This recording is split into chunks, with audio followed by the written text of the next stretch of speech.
خالد سمرو صاحب.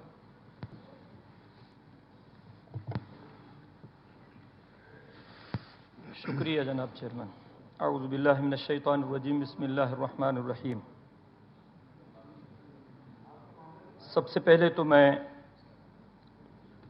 محترم جناب میاں رضا ربانی صاحب کو اور پوری کمیٹی کو اور جو سیاسی زعماء اس میں شامل تھے سب کو دل کی گہرائیوں سے مبارکباد پیش کرتا ہوں. انہیں بڑی کاوشیں کی ہیں.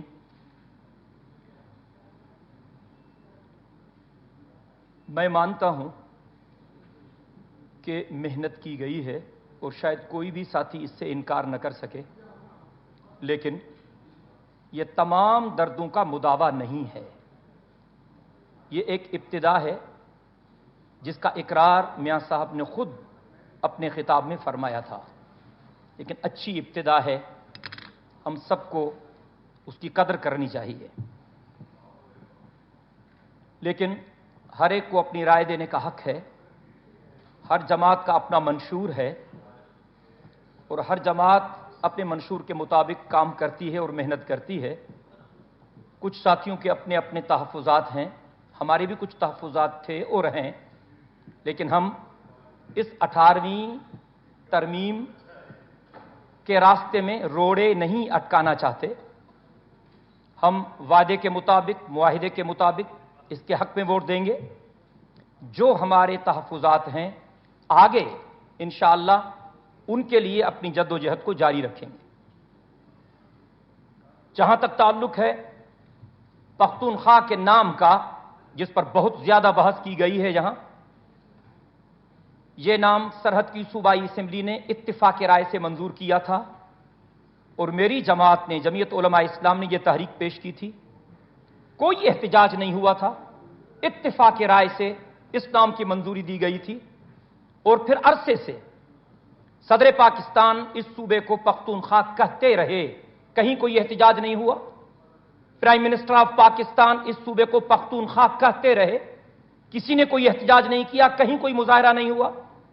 یہاں پارلیمنٹ میں بہت سارے ہمارے احباب اس صوبے کو پختونخوا کے نام سے پکارتے رہے، کہیں پر کوئی احتجاجی مظاہرہ نہیں ہوا. کافی عرصے سے یہاں جو NWFP کا ہاؤس ہے اس کو پختونخوا ہاؤس کی پٹی لگا دی گئی، لیکن کسی نے کوئی آبجیکشن نہیں کیا.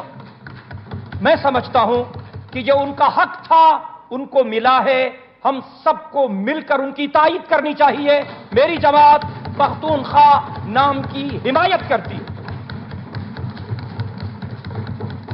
لیکن جو کچھ ہزارے میں ہوا یہ افسوسناک ہوا، اس کی عدالتی تحقیقات بھی ہونی چاہیے. اور جس طرح بے گناہ لوگوں کو مارا گیا ہے ان کا ازالہ بھی ہونا چاہیے. یہ طریقہ نہیں ہے. میں زیادہ صوبوں کے حق میں نہیں ہوں. احترام کے ساتھ میں عرض کرنا چاہتا ہوں، جن ملکوں کی مثالیں دی گئی ہیں پاکستان کی وہ صورتحال نہیں ہے. انجینئر رشید صاحب، میں انجینئر رشید گزارش صاحب کرتا ہوں اپنے احباب سے اگر مہربانی کریں. میں ان کا احترام کرتا ہوں ساتھیوں کا جنہوں نے زیادہ صوبوں کی بات کی ہے اور مختلف ممالک کی انہوں نے مثالیں دی ہیں. پاکستان کی صورتحال الگ ہے ان سے. ہمارا ملک ان چیزوں کا متحمل نہیں ہو سکتا. جناب چیئرمین، میں گزارش کرتا ہوں، اس چیز سے میں اتفاق کرتا ہوں کہ جو کچھ ملتا ہے وہ چند شہروں تک محدود نہیں ہونا چاہیے. تمام اضلاع تک وہ پیسے جائیں اور تمام اضلاع میں ان کا کوئی تناسب ہونا چاہیے. میں اس سے مکمل اتفاق کرتا ہوں. ہزارہ والوں کے ساتھ زیادتی ہے، ان کا بھی ازالہ ہونا چاہیے. بہاولپور والوں کے ساتھ کوئی زیادتی ہے، ان کا بھی ازالہ ہونا چاہیے. لیکن میں اس صورتحال میں صوبوں کی تقسیم کو ملک کی تقسیم سمجھتا ہوں. میرے صوبہ سندھ میں کراچی کو الگ کرنے کی سازش ہو رہی ہے. میں وعدہ کر دینا چاہتا ہوں پارلیمنٹ کے فلور پر، ہم نہیں ہونے دیں گے. ہم سندھ کو بھی توڑنے کی اجازت نہیں دیں گے، پاکستان کو بھی توڑنے کی اجازت نہیں دیں گے. اس وقت ان 4 صوبوں کو مضبوط کیا جائے، باقی چند شہروں تک نفع نہ پہنچے، تمام جگہوں پر نفع پہنچے. کوٹا سسٹم کی بات کی گئی ہے کہ اس کو ختم کر دینا چاہیے اور میرٹ پر سب کچھ ہونا چاہیے. جب تک دیہی علاقوں میں وہ آپ سہولیات نہیں دیتے جو شہری علاقوں کو ملے ہوئے ہیں، تب تک کوٹا سسٹم رہے گا اور کسی بھی قیمت پر ہم کوٹا سسٹم ختم کرنے کی اجازت نہیں دیں گے. آپ تمام شہروں کو، تمام دیہاتوں کو برابر کی سہولیات دیں، پھر ہم آپ کا ساتھ دینے کے لیے تیار ہیں. اس صورتحال میں کسی بھی قیمت پر اگر کسی نے اس قسم کی کوشش کی تو ہم اس کی بھرپور مزاحمت کریں گے. اور میں پارلیمنٹ کے فلور پر مطالبہ کرتا ہوں جناب عالی کہ شہری کوٹے اور دیہی کوٹے پر سختی کے ساتھ عمل درآمد ہونا چاہیے. جناب عالی، میری جماعت کے جو اصل اہداف ہیں، جو میری جماعت کے منشور کا مغز ہے، وہ اسلام کی بالادستی، صوبائی خود مختاری، عوام کے بنیادی مسائل کا حل، صوبوں کے ساتھ کی گئی زیادتیوں کا ازالہ اور امن و امان کا قیام، لوگوں کو عدل و انصاف کی فراہمی، بھوک اور بے روزگاری کا خاتمہ. ہمارے اہداف میں یہ تمام چیزیں شامل ہیں. جمعہ کی چھٹی ہونی چاہیے، ہم اس کے لیے جدوجہد جاری رکھیں گے. سودی نظام کا خاتمہ ہونا چاہیے کیونکہ اللہ رب العزت نے کلام مقدس میں فرمایا اس سودی نظام کے بارے میں کہ فَأْذَنُوا بِحَرْبٍ مِّنَ اللَّهِ وَرَسُولِهِ، یہ اللہ اور اللہ کے رسول کے ساتھ اعلان جنگ کے مترادف ہے. اور اب بلا سود بینکاری مختلف ممالک میں ٹھیک ٹھاک انداز سے چل رہی ہے اور اب سودی نظام کی کوئی ضرورت نہیں ہے. ہم اس کے لیے اپنی محنت اور جدوجہد جاری رکھیں گے. اسلامی نظریاتی کونسل کی سفارشات کو پارلیمنٹ میں قانون سازی کے لیے پیش ہونا چاہیے. ہم اس کے لیے اپنی جدوجہد جاری رکھیں گے. تمام قوانین قرآن و سنت کے مطابق ہونے چاہیے، اس کے لیے اپنی محنت جاری رکھیں گے. شراب پر پابندی ہونی چاہیے، شراب خانے بند ہونے چاہیے، ہم اس کے لیے اپنی جدوجہد جاری رکھیں گے. فحاشی کے خلاف اپنی جدوجہد جاری رکھیں گے، عریانی کے خلاف اپنی جدوجہد جاری رکھیں گے. لیکن ہم 18ویں ترمیم کے راستے میں کوئی روڑا اٹکانا نہیں چاہتے. جہاں تک تعلق ہے دیگر باتوں کا، میں بصد احترام عرض کرتا ہوں یہ چیز ریکارڈ پہ ہونی چاہیے. صوبہ سندھ کے لوگوں کا تاثر یہ ہے کہ بلوچستان کے ممبر سندھ کے ممبران سے زیادہ تکڑے ہیں. پہلا مجرم میں ہوں، پھر دوسرے. میں کسی اپنے بھائی پر انگشت نمائی نہیں کرنا چاہتا. جناب چیئرمین، آپ کا تعلق صوبہ سندھ سے ہے. اس کمیٹی کے چیئرمین محترم رضا ربانی صاحب کا تعلق صوبہ سندھ سے ہے.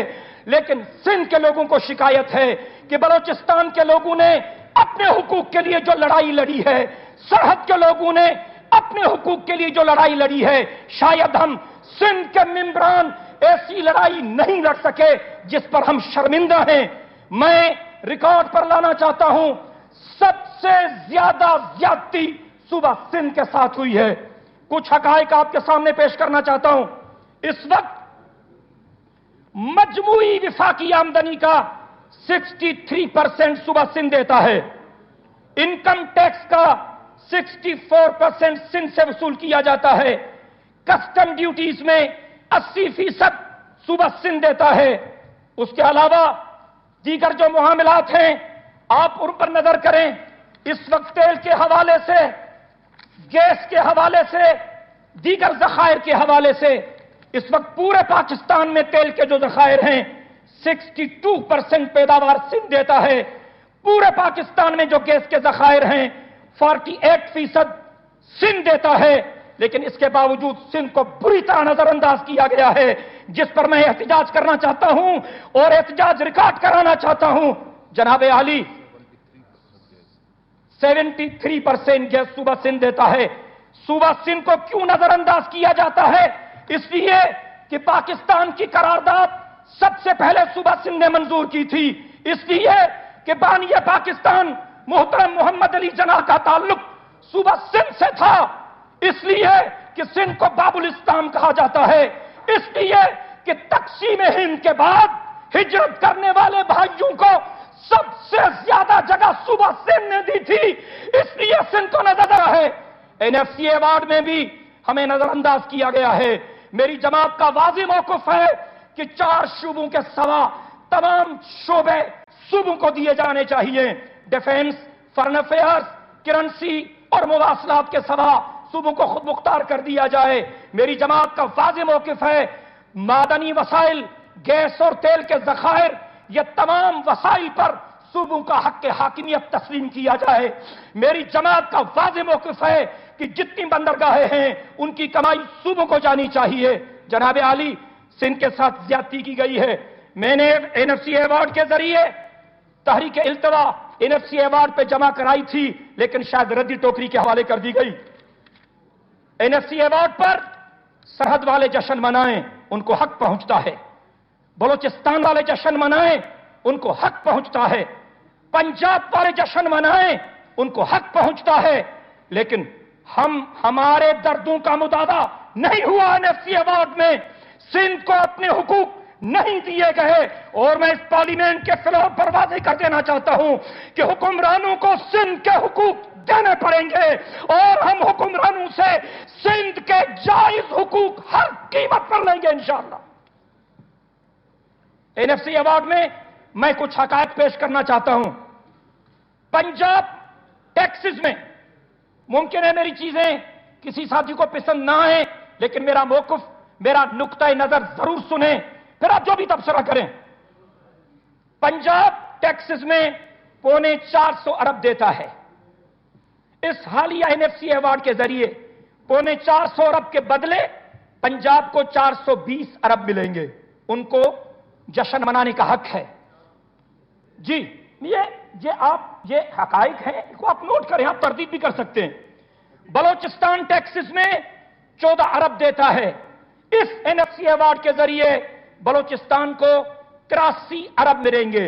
بلوچستان والوں کو جشن منانے کا حق ہے NFC ایوارڈ پہ. اس NFC ایوارڈ کے ذریعے سرحد 30 ارب کما کے دیتا ہے. ان کو بدلے میں 120 سے 140 ارب ملیں گے. سرحد والوں کو بھی جشن منانے کا حق ہے. لیکن میں کیسے جشن مناؤں؟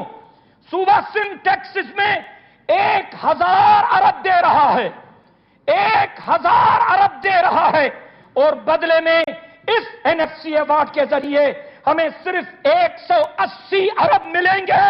جناب چیئرمین، آپ بتائیں کہ کیا یہ انصاف ہے؟ 600 ارب جو مرکز لے گا وہ خالصتاً صوبہ سندھ سے لے گا، اور باقی تینوں صوبوں کے جو بقایا جات ہیں وہ بھی ہم دیں گے. ذرا ہمارے حال پر رحم کرو. درانی صاحب کہہ رہے تھے کہ بلوچستان کو، اپنے بہاولپور کو پانی نہیں ملتا، وہاں بیماریاں بہت زیادہ ہیں، اس لیے بہاولپور کو الگ صوبہ بناؤ.